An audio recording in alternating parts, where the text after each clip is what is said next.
بتایا درود شریف کی کثرت کیا کرو، تو ہم درود شریف کی کثرت کے قائل ہیں.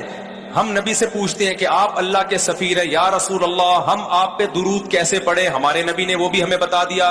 فرمایا جب دور ہو تو اللہم صلی علی محمد یہ والے درود پڑھا کرو، فرشتے مجھ تک پہنچا دیں گے. اور جب میری قبر پہ آ کے پڑھا کرو تو الصلاۃ والسلام علیک یا رسول اللہ، میں ڈائریکٹ تمہارے درود کو سن لیتا ہوں.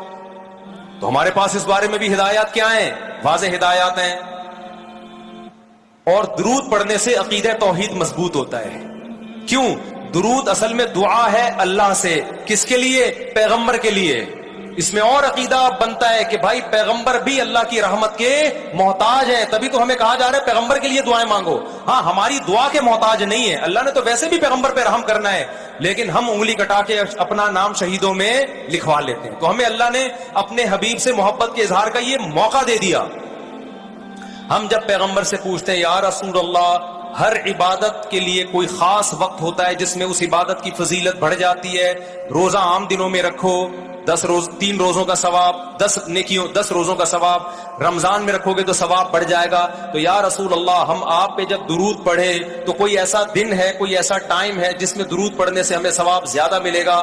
آپ صلی اللہ علیہ وسلم نے فرمایا ہاں، جمعے کے دن درود پڑھنے کا ثواب حدیث کا مفہوم ہے عام دنوں سے زیادہ ہے. اس لیے ہمارے جتنے بھی اکابر ہیں وہ جمعے کے دن درود شریف کی کثرت کیا کرتے تھے. یا رسول اللہ آپ اللہ کے حبیب ہیں، اللہ نے قرآن میں حکم دیا ہے من یطع الرسول فقد اطاع اللہ، جو پیغمبر کو فالو کرے گا، پیغمبر کی بات مانے گا، وہ ایسے ہی ہے جیسے اللہ کی. تو آپ ہمیں بتائیے درود شریف ہم نے بلند آواز سے پڑھنا ہے یا آہستہ آواز سے؟ ہمارے نبی نے ہمیں تلقین کی کیسے؟ آہستہ آواز سے. یا رسول اللہ درود ہم نے انفرادی طور پہ پڑھنا ہے یا جتھے بنا کے پڑھنا ہے؟ آپ صلی اللہ علیہ وسلم نے فرمایا دیکھو آخر میں ایک جنتی فرقہ ہوگا، وہ ہوگا جس پر میں اور میرے صحابہ کا عمل. صحابہ نے جتھے بنا کے درود کی محفلیں نہیں لگائی ہیں.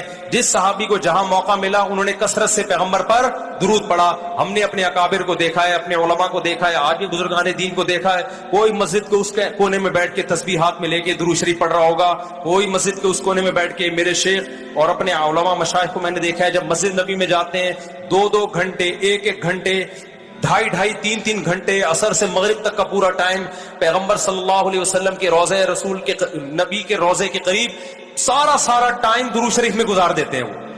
یہ وہ طریقہ ہے جو پیغمبر سے محبت کا اظہار کا اللہ نے آپ کو بتایا ہے.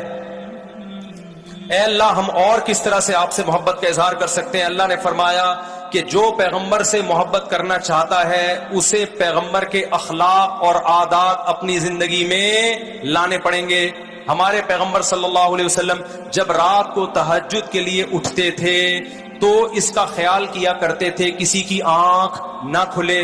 جب رات کے وقت آپ گھر میں تشریف لاتے اتنا آہستہ آواز سے سلام کرتے کہ جو جاگ رہا ہے وہ جواب دے دے، جو سو رہا ہے اس کی آنکھ نہ کھلے. لیکن ہم پیغمبر سے محبت کا اظہار کیسے کرتے ہیں؟ موبائلوں کے سگنل کیا ہو گئے؟ بند. یہ محبت کا اظہار کا کیا ہے؟ اتنے بڑے بڑے جلوس، ناچ گانے اور جو میوزک، موسیقی اور تھرکنا اور بھڑکنا اور روڈ بلاک کر دینا، سیکیورٹی کے مسائل کا کھڑا ہو جانا گورنمنٹ کے لیے، اور کس قدر لوگوں کو تکلیف اور اذیت پہنچنا. تو یہ پیغمبر صلی اللہ علیہ وسلم کی سیرت بولو نہیں ہے. یا رسول اللہ ہم آپ سے محبت کے اظہار کے لیے کون سا حلوہ پکا سکتے ہیں؟ ہم نبی سے محبت، جب تک پیغمبر سے محبت نہ ہو ایمان قابل قبول نہیں ہے. لیکن محبت کا انداز وہ ہوگا جو اللہ کے رسول نے بتایا ہے. یا رسول اللہ ہم آپ کی یاد میں کون سا حلوہ پکائیں، کتنی بریانی کی دیگیں آپ کی یاد میں؟ نبی نے فرمایا جو مجھے یاد رکھنا چاہتا ہے وہ روزے رکھے. کیونکہ نبی صلی اللہ علیہ وسلم نے فرمایا، بخاری مسلم کی حدیث، بدترین برتن جو بھر جائے وہ انسان کا پیٹ ہے. یا رسول اللہ ہم کتنا کھائیں آپ کی یاد میں؟ نبی نے فرمایا میری یاد میں مجھے خوش کرنا چاہتے ہو، اللہ کو خوش کرنا چاہتے ہو تو کھانا نہیں بلکہ کھانا چھوڑنا پڑے گا، ناغے کرنے پڑیں گے، روزے رکھنے پڑیں گے. آپ نے فرمایا بہترین روزہ داؤد علیہ السلام کا روزہ ہے، 1 دن روزہ 1 دن ناغا، 1 دن روزہ 1 دن ناغا. نہیں آئی بات میرا خیال ہے سمجھ میں. پیٹ بھرنے سے منع کیا, موٹاپے سے منع کیا. نبی صلی اللہ علیہ وسلم نے فرمایا, بخاری کی حدیث, سب سے بہترین امت میری, پھر اس کے بعد خیر القرون قرنی ثم الذین یلونہم ثم الذین یلونہم. پھر آپ نے فرمایا اس امت میں برائی آئے گی. وہ برائی کیا ہوگی؟ زیادہ کھانا, جس کی وجہ سے موٹاپا پھیل جائے گا. بخاری مسلم کی حدیث ہے. کھانے سے پتلا ہوتا ہے, موٹا ہوتا ہے. نبی فرما رہے میری امت میں جو سب سے پہلے برائی آئے گی جھوٹ اور موٹاپا. یہ بخاری کی حدیث ہے. ایک موٹاپا وہ ہوتا ہے جو نیچرلی ہوتا ہے, بہت سے اللہ والوں کو بھی ہم نے دیکھا ہے وہ بائی نیچر موٹے ہوتے ہیں, بھاری ہوتے ہیں, اس سے یہ کوئی گناہ نہیں ہے, وہ صحابہ کرام میں بھی تھے. یہاں اس موٹاپے کی برائی بیان ہو رہی ہے جو حلوے مانڈے کھانے کی وجہ سے, چاہے 11ویں شریف کے نام پہ کھاؤ چاہے 12ویں شریف کے نام پہ نہ کھاؤ, جب کھاؤ گے اس سے خدا خوش نہیں ہوگا. کھانے سے پرہیز کرو گے تو خدا کیا ہوگا؟ خوش ہوگا. آپ کہتے ہو ہم کھلاتے ہیں, کھاتے بھی تو ہو, اور جن کو کھلا رہے ہو وہ کون سا وہ لوگ ہیں جن کو 2 وقت کا کھانا نہیں ملا؟ وہ 6 محفلوں کے کھانے 11ویں پھوڑ کے آئے ہوئے ہوتے ہیں آپ کے پاس. ہم فراق یار میں گھل گھل کے ہاتھی ہو گئے, اتنے گھلے رستم کے ساتھی ہو گئے. یار کا فراق, یار کی جدائی, اس میں گھل گھل کے عاشق موٹا ہوتا ہے کہ دبلا ہوتا ہے؟ بولو نا, دبلا ہوتا ہے. لیکن شاعر کہہ رہا ہے آج کا جو عاشق ہے وہ یار کی جدائی میں گھل گھل کے ہاتھی ہو رہا ہے, بجائے پتلے ہونے کے کیا ہو رہا ہے؟ موٹا ہو رہا ہے. اتنا گھلتا ہے کہ رستم پہلوان کا ساتھی بن جاتا ہے. اسلام میں بھوکا رہنا سنت ہے, پھوڑنا پھاڑنا کھانا پینا یہ سنت نہیں ہے. 40 دن نبی کے گھر میں چولہا نہیں جلا, اور اگر آپ کھاتے ہو کھاؤ, مذہب کا لیبل مت لگاؤ اس پہ.